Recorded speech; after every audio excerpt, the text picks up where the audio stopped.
Alright, just gonna jump right back in. It's Tuesday, so that means it's already been almost 2.5 weeks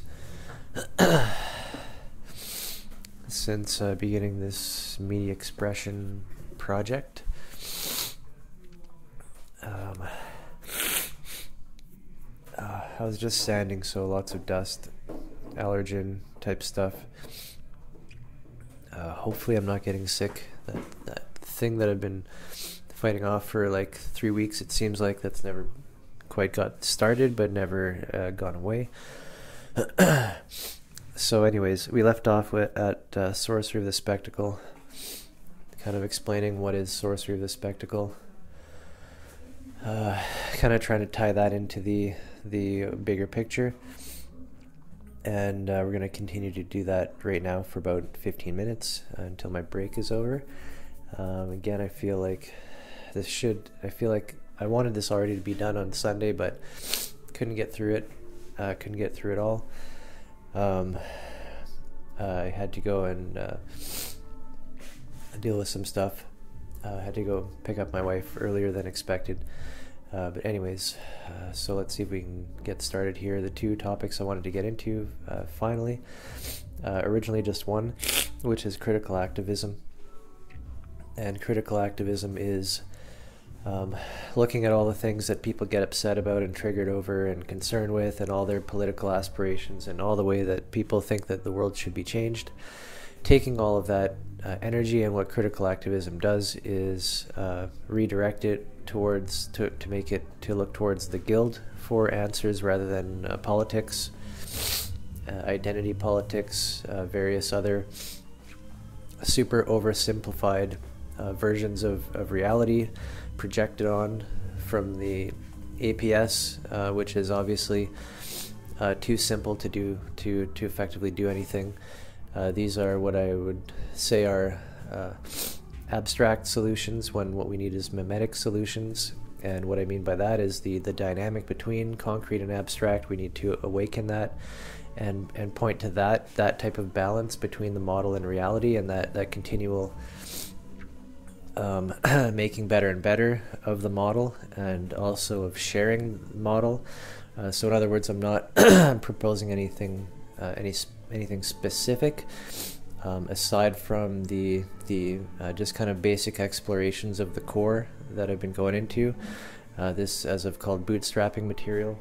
It's meant to bootstrap that process within the individual to help them to begin to properly navigate these problems and in an intelligent way, not simply a way of projecting the APS in its simplifications over top of reality without any kind of negotiation or respect for that which is being projected onto. And of course that notion there, we have alienation between the model and the reality. The same type of alienation we feel when we are put under law and judged, and when people get oversimplified views of who we are based on some kind of identity perception, such as, oh, you're just this type of a group, therefore I can ignore and reject you. That type of oversimplistic apprehension of and navigation of reality is actually one of the main failures of any kind of approach that we usually see out there. And so critical activism is to be injected into those those mass collective energies which are already kind of bubbling up and looking for solutions, and we are injecting the guild, injecting the model, injecting the mimetic medicine into the process. So there was another part that I'd that I wanted to touch on, which was how to motivate the work, and this is a problem in context of the monetary system and of the physical depression caused by money and by not having it. So Um, I guess I'll get into both of these topics at once. I'll just kind of bounce back and forth wherever it may lead. I intended on finishing with critical activism and just going through some of these issues and situations, such as climate change and what else? War, all this kind of stuff. Kind of really the larger motivations that I hope to be able to tap into and direct this work towards, that major energy potentials of just so many minds being aware of problems, being aware of breached constraints, but not having the tools to be able to effectively work together to find solutions and to implement and roll out this dynamic ability to care for one's immediate proximity. And in other words, to care for the body, to care for what's around them, for what they can see and sense and detect. And this is sort of an upgrade of the operating system, as opposed to taking top-down ideological political responses from the hive mind, so to speak, down onto our body, which we simply obey. This is like the reflection we see of the great schism between the mind and the body, as if the mind will come up with oversimplifications and instruct and push the body through really dead programs, dead routines, unchanging routines, undynamic routines. And of course the body is alienated, just as the individual and society is alienated by these kinds of overly simplified political so-called solutions, or the saying that we must all do something. The only thing that we must all do if we're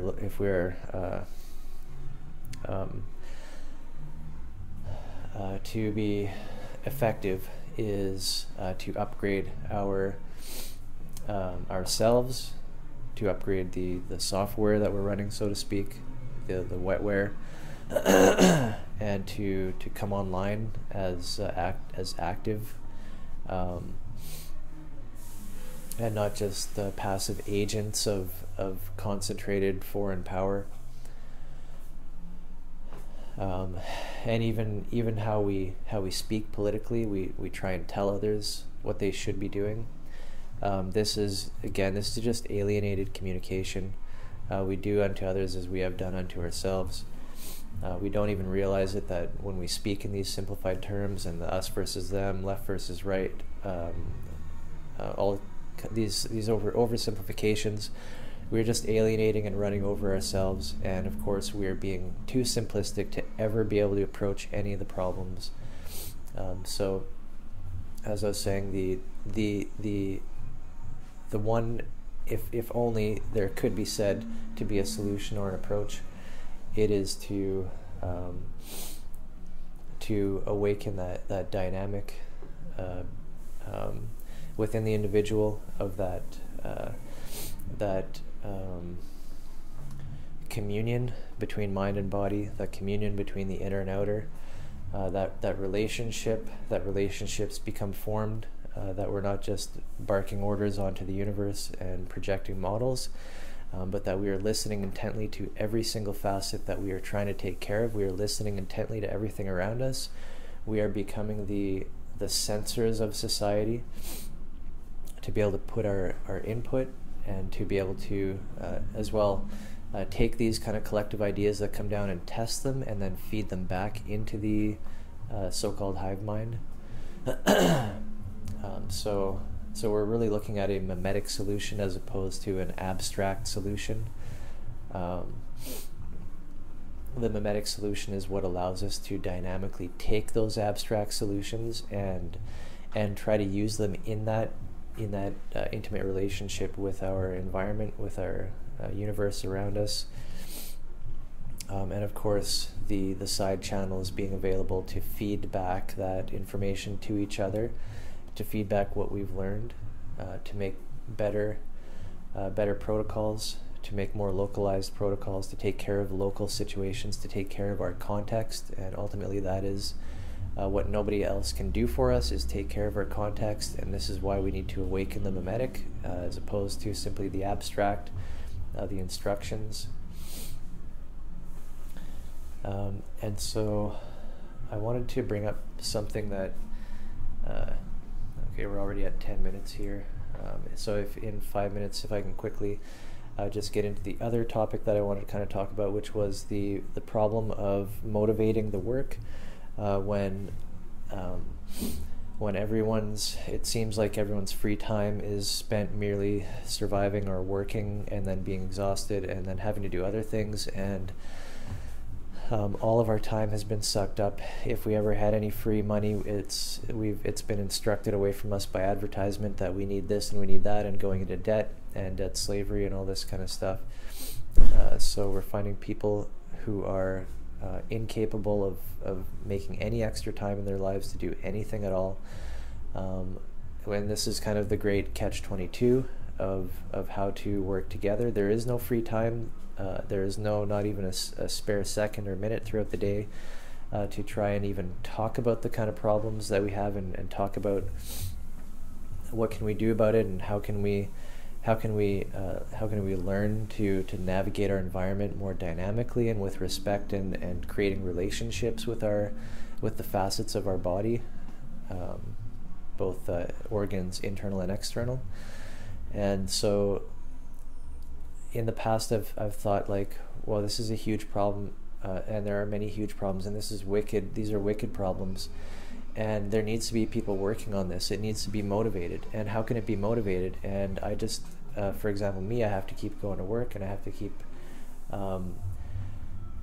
taking care of all kinds of things in life. And of course, over the past 2 years, I mean, I consider this a part-time job that I've been just studying and developing myself, and researching, and networking and communicating. Just an example of the last 2 weeks. So I work, of course, a full-time job, so 40 hours a week. The last 2 weeks, I recorded about 30 hours of straight dictating of straight audio, and so that's, I mean, an extra 15 hours per week on top of 40 hours, so 55 hours. I mean, there's not a lot of time. That's again an average of 2 hours per day extra. So let's say after work, on average, 5 o'clock, get home at 6:30, 5:30, eat some dinner at 6 o'clock, then 2 hours, 7 o'clock, 8 o'clock. There's hardly any time, even there, to just squeeze it in, but that's just giving an example. It hasn't always been, it's always up and down, it hasn't always been so intense, but I've just been making and forcing myself to have this time, because I as I guess described earlier, I feel really driven and motivated to do this, and I don't know who else is going to do it, and I just keep having this feeling like that I'm privileged in a number of ways to the experience that I've had, and to the suffering that I've had, and as well as the healing that's gone on from the trauma that I've encountered throughout my life, that I'm just able to see things clearly and articulate them, and my life has become so much better and clear and free of the constant low-grade adrenaline, and just adrenaline at all these thoughts and thinking and anxious stuff that's completely gone away. So I'm thankful for that. I feel I need to give back, because I'm just looking around at me and everybody else is just doing what I was doing, and I can't unsee what I've seen.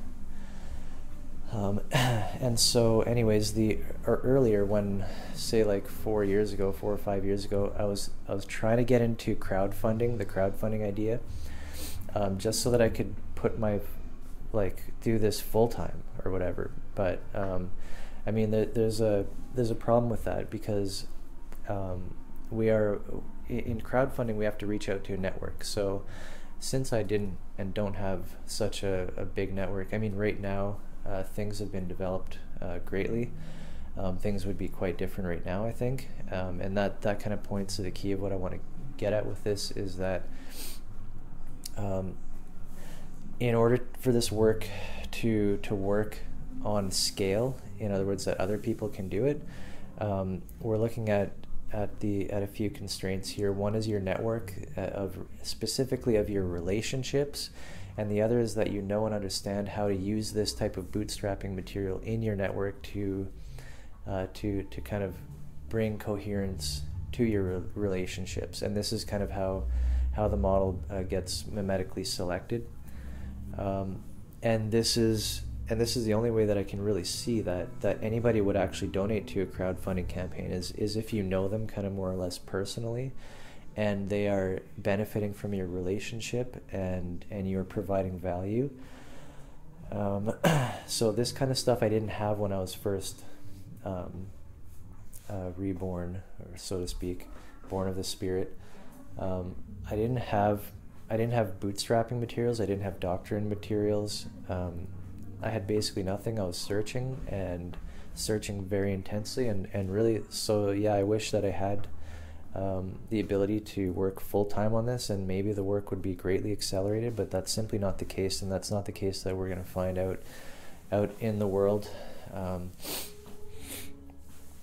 So yeah, although I am very interested in the question of how can money be used how can it how did I used to state it some way before.